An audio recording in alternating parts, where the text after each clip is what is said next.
नमस्कार दोस्तों, आज लेकर आए हैं आपके लिए एसबीआई लाइफ। मैं स्वागत करता हूं आपका दोस्त आपके अपने चैनल वीडियो में। तो चलिए शुरू करते हैं।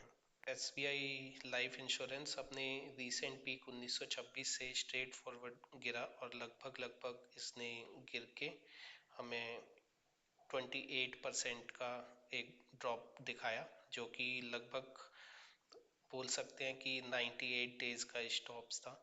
और स्टॉक 3 से 4 महीने करीबन रेगुलर गिरावट का सामना करता रहा है, लेकिन अभी देखने में आ रहा है कि यहाँ पर एक अच्छा बुलिश मोमेंटम बनता हुआ दिख रहा है। और ये माना जा सकता है कि शायद स्टॉक ये इसके ऊपर सस्टेन करने में कामयाब रहेगा और अपने नए पीक्स बना सकेगा। तो आज हम जानने की कोशिश करेंगे कि क्या ये स्टॉक अपने रीसेंट पीक्स को एक्चुअल में ब्रेक कर पाएगा या फिर ये एक ट्रैप हो सकता है, और हमें इस तरीके की मार्केट्स को कैसे ट्रेड करना होता है। ओवरऑल एक वीकली एनालिसिस देखें, एक वीकली चार्ट को देखें तो इशू नहीं है कंपनी के अंदर, और एक डिसेंट मोमेंटम बनाए रखा है कंपनी ने जब से ये एज ए आईपीओ आया था।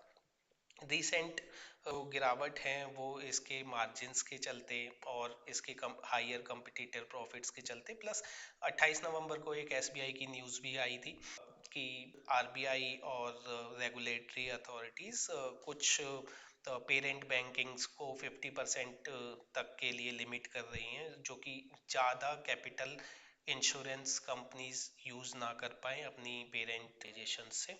तो इसके चलते निवेशकों ने इसको एक नेगेटिव न्यूज़ की तरह लिया। बट अभी जैसे हम देख सकते हैं कि 2 दिन पहले एक अच्छा 71% का प्रॉफिट Q3 में एसबीआई लाइफ इंश्योरेंस ने रिपोर्ट किया है सेबी को।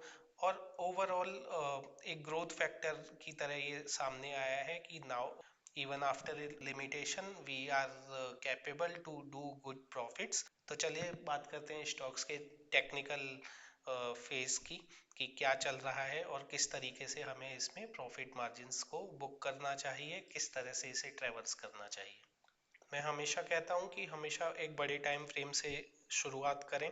ये आपको एक ओवरऑल लार्जर व्यू देता है कि किस तरीके से स्टॉक ने पिछले दिनों में मोमेंटम बनाया है, कौन से बड़े सपोर्ट और रेजिस्टेंस जोन है। तो अगर हम इस चार्ट की बात करें तो इवन हम देख पा रहे हैं कि 3 से 4 वीक चार्ट ने एक बढ़िया बुलिश मोमेंटम बनाया है, और हम देख सकते हैं कि लगभग 12% का अपसाइड मूव हो गया है। डेली चार्ट पे हमने एक जो एंट्री है उसे मिस कर दिया है, लेकिन अभी भी क्या इसमें संभावनाएं हैं उसके ऊपर बात करना जरूरी है। तो अभी हम अगर देखें तो वीकली चार्ट पे आरएसआई लगभग 48-49 रीच कर रही है, which would be a good signal in long term prospective, क्योंकि स्टॉक अभी एक फेयर वैल्यू जोन पे है। और आगे के लिए हमें ये दिखता है कि बहुत बड़े रेजिस्टेंस लेवल नहीं है, at least on weekly chart. Okay, so weekly chart पे it is a good buy, but on daily chart how we can enable our entries and how we can enable our exits। पहले हम ये देखते हैं कि on different indicators ये stock कैसे perform करने वाला है, और क्या एंट्री एंड एग्जिट पॉइंट बनेंगे, और क्या वो मैच कर रहे हैं हमारे actual entry and exit point से जो हम आपको देने वाले हैं। क्विकली इस पे लगाते हैं बॉलिंजर बैंड, सो दैट हम एक ओवरऑल ट्रेंड एनालिसिस कर पाएं कि स्टॉक का मोमेंटम क्या है और किस तरीके के रिस्क फ्री हमें इन्वेस्टमेंट्स के लिए ऑप्शंस में जाना चाहिए, और किस तरीके से कितने दिन की इन्वेस्टमेंट पे किस तरह से रिटर्न बना सकते हैं और क्या सावधानियां बरतनी चाहिए। तो जैसे कि मैंने अभी इस स्टॉक में सपोर्ट डिमांड जोन्स को भी डिज़ाइन किया है, और साथ में Bollinger band and this red line is nothing but 200 moving EMA. तो ये एक ओवरऑल क्लियर पिक्चर देता है कि किस तरीके से इस पे प्लान किया जाए और अभी स्टॉक कहाँ पर है। तो हम देख सकते हैं डेली चार्ट पे स्टॉक ने हमारे लिए एंट्रीज जो ट्रिगर करी हैं, वो एंट्री लगभग हमारी 3 जनवरी को ही ट्रिगर हो गई है। जब भी स्टॉक मोमेंटम डाउनवर्ड मोमेंटम से कंसोलिडेशन फेज में जाता है तो बॉलिंजर एक रिवर्सल पैटर्न डेवलप करने लग जाता है, और उस रिवर्सल पैटर्न के चलते उसकी कैंडल्स आउट होने लग जाती हैं। तो हमें जब भी आरएसआई 50 पे जाता है उसके बाद हमें बाय कर लेना चाहिए फॉर इसके लिए हमने अपने फॉलोअर्स हैं उनको बाय करवाया भी है, उन्होंने लगभग 1430 के लेवल पे इसको बाय किया है, क्योंकि ये एंट्री 3 जनवरी को ट्रिगर हुई। शॉर्ट टर्म वाले जो निवेशक थे उन्हें हमने इस टाइम पीरियड के अंदर निकाल भी दिया। ओके, सो 8 से 10% की एक प्रॉफिट रैली ऑलरेडी इस स्टॉक में देखने को मिल चुकी है। सो ज़्यादातर निवेशक अब ऐसे में ये सोचते हैं कि यहाँ पर एंट्री करें या एग्जिट करें, किस तरीके से ट्रेड को हैंडल करें। अगर यहाँ पर बाय कर लेते हैं तो कहीं ये दोबारा नीचे आ गया, ऑफ कोर्स आ सकता है, and we always have to cautious कि कोई भी स्टॉक नीचे आ सकता है। उससे बचने का सिर्फ एक ही तरीका है कि हम प्रॉपर जगह पे अपने स्टॉप लॉसेस मेंटेन करें, हम रिस्क मैनेजमेंट अच्छे से करें और हार्ड बाउंड्रीज फॉलो करें, ज़्यादा टाइम को लेकर या फिर पैसे को लेकर ग्रीडी ना हो। मैं आपको लेवल्स दिखाता हूँ कि किस तरीके से आपको उन लेवल्स पे ट्रेवर्सल करना है, और आप स्क्रीनशॉट लेकर अपने पास भी वो लेवल्स रख सकते हैं, और आप ये सेम लेवल हमारे ट्रेडिंग व्यू के सेटअप्स में भी देख सकते हैं। I will paste the link inside of our description so that आपके लिए ये इजी रहे। Also we are accessible on our comment box, जो कि अगर आपको किसी भी तरीके की इसमें परेशानी आ रही है समझने में, तो आप हमसे जुड़ सकें और हमसे सजेशंस ले सकें different entry and exit level से, और क्या बिहेवियर पैटर्न है इस स्टॉक के लिए और किस तरह से इसे ट्रेवर्स करना है उस पे।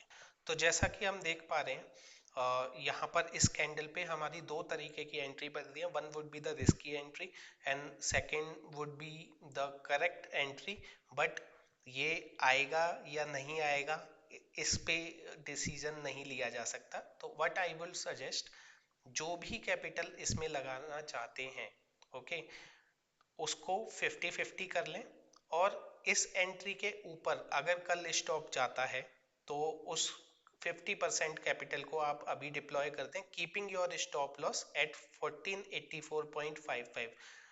ध्यान रखें एग्जैक्ट स्टॉप लॉसेस फॉलो करें, इससे ऊपर नीचे ना जाएं, वरना बड़े ट्रेंड्स को आप मिस कर सकते हैं या फिर किसी ट्रैप में भी फंस सकते हैं। तो मेक श्योर आप अपनी एप्लीकेशन पे ये स्ट्रिक्ट स्टॉप लॉस प्लेस करें। Okay, so 50% capital would be deploy on after this candle. जब भी ये कैंडल, इस कैंडल के ऊपर कोई भी कैंडल बनती है अगर कल के ट्रेड में मॉर्निंग में, you will take the entry. Okay, and उसके बाद अपनी कैपिटल को नहीं बढ़ाना है।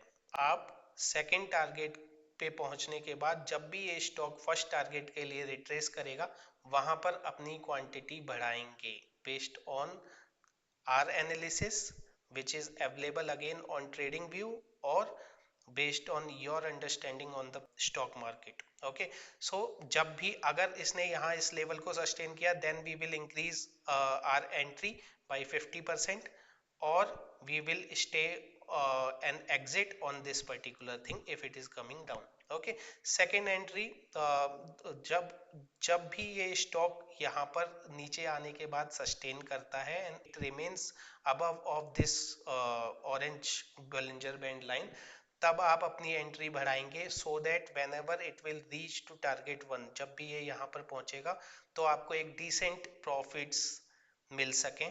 बट मेक श्योर अगर इस लेवल से गिरावट होती है और ये यहाँ पर आता है तो ये फॉर श्योर टारगेट 1 के पास आकर अपना रिट्रेसमेंट लेवल इस कैंडल के हाई तक लेकर आएगा विच इज 1540। ओके, सो 1540 तक के लेवल्स को आप ट्रेवर्स कर सकते हैं। On a good note, target 1 would be 1605 which can be reached in 7 session or even on a single session। Entries strictly plan करें, मार्केट ओपन होते ही प्लान करें। Target 2 would be inside of 20 session, 20 session के अंदर अंदर आपको 1685 के levels देखने को मिल सकते हैं, और सेम 35 टू 40 के लेवल आपको देखने को मिल सकते हैं 35 से 40 सेशन के बीच में। ये एक चीज ध्यान रखें कि जैसे ही टारगेट 2 को स्टॉक क्रॉस करता है, stock will become more volatile. Okay, so strict stop loss at least target 2 से target 3 and so on plan करें। एक लॉन्ग टर्म प्रोस्पेक्टिव रखते हैं तो on monthly chart as well stock showing a good momentum as well. Okay, so 13 month के लिए our target for this stock would be at least 35 to 40% of growth with current level. अगर आपके कुछ भी सवाल हैं तो आप हमें कमेंट बॉक्स में लिखिए। हमारे चैनल से जुड़े रहने के लिए आप हमें सब्सक्राइब करिए और हमारा प्रोत्साहन बढ़ाइए लाइक करके। धन्यवाद, शुभकामनाएं।